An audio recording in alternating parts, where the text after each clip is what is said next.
Hi friends, I have a book today called The Oldest Student, How Mary Walker Learned to Read. It's by Rita Lorraine Hubbard and Caldecott Honor winner Ogie Mora. This is a true story. Whenever young Mary Walker was tired, she would shield her eyes from the sun and watch the swallow-tailed kites dip and soar above the trees. That must be what it's like to be free, she thought. But Mary didn't watch for long. Even at only 8 years old, she knew the first rule of the Union Springs, Alabama plantation she lived on: keep working. She knew the second rule, too. Enslaved people should not be taught to read or write or do anything that might help them to learn to do so. Mary didn't stop working. She didn't learn to read either. But at the end of each long day, picking cotton, toting water to Papa and the other enslaved people who chopped wood for the train tracks, or helping Mama clean the big house, she would lie in her little bed next to the crumbling fireplace and think about those birds. When I'm free, I'll go where I want and rest when I want. And I'll learn to read, too. When she was 15, it happened. Mary and her mother, brothers, and sister were free. The Emancipation Proclamation said so. What it didn't say was how a family with nothing except the tattered garments on their back could find food, clothes, and a place to sleep.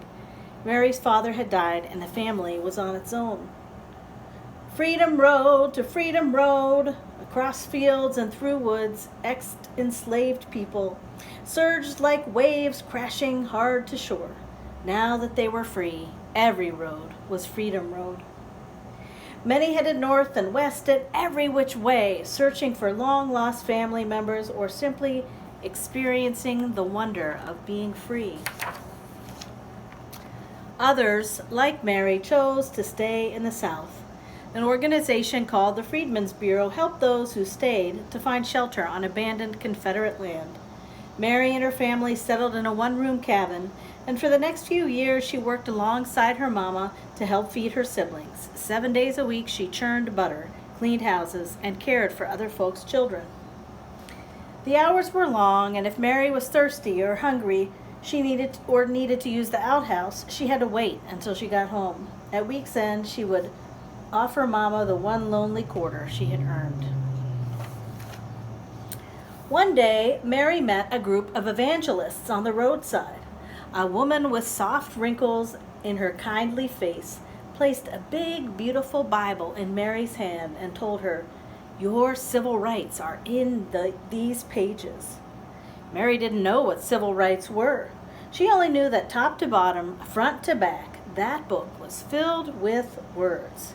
"I am going to learn to read those words," she vowed. But not today. Today, there was work to be done. And tomorrow, too.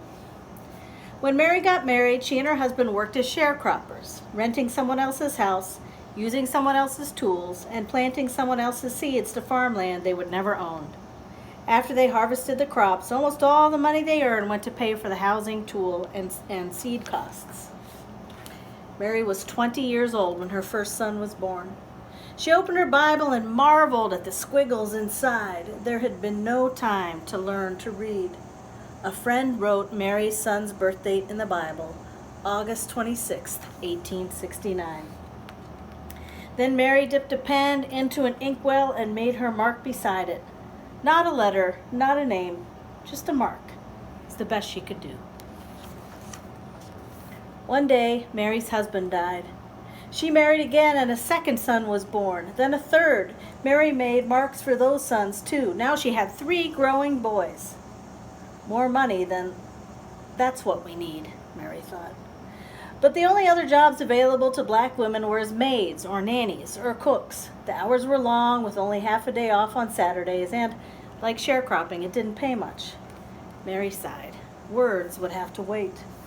For the next 4 decades, Mary sharecropped and did odd jobs to help support her family.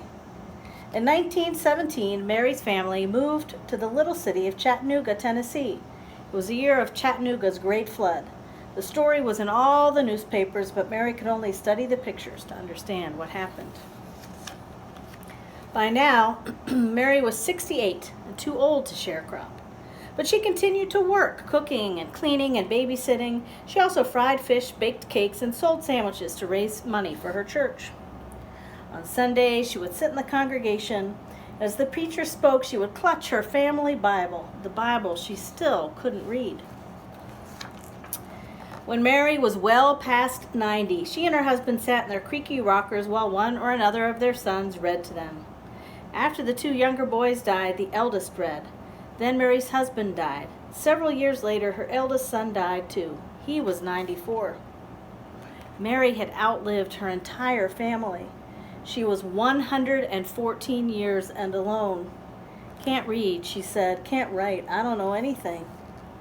Mary stood at the window of her retirement home and gazed at the world below. Words were everywhere. On billboards, on buildings, on store windows and trucks. She sighed. All this time, she thought, and they still look like squiggles. Mary had heard about a new reading class held in her building. She pursed her lips. "No more waiting," she said. "Time to learn." Out of her apartment, into an elevator, and down to the lobby she went. When the elevator doors sprung open, Mary saw people sitting under a sign with the picture of an open book. She could not read the words. A neighbor walked up to her.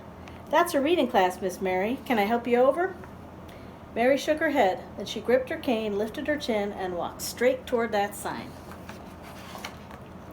For the next year and more, Mary put everything she could in learning to read. It wasn't easy. After all, she was the oldest student in the class, and probably in the entire country. Could someone her age learn to read? She didn't know, but by God, she was going to try. She studied the alphabet until her eyes watered. She memorized the sounds each letter made and practiced writing her name so many times that her fingers cramped. She learned to recognize sight words and then challenged herself to make short sentences with them.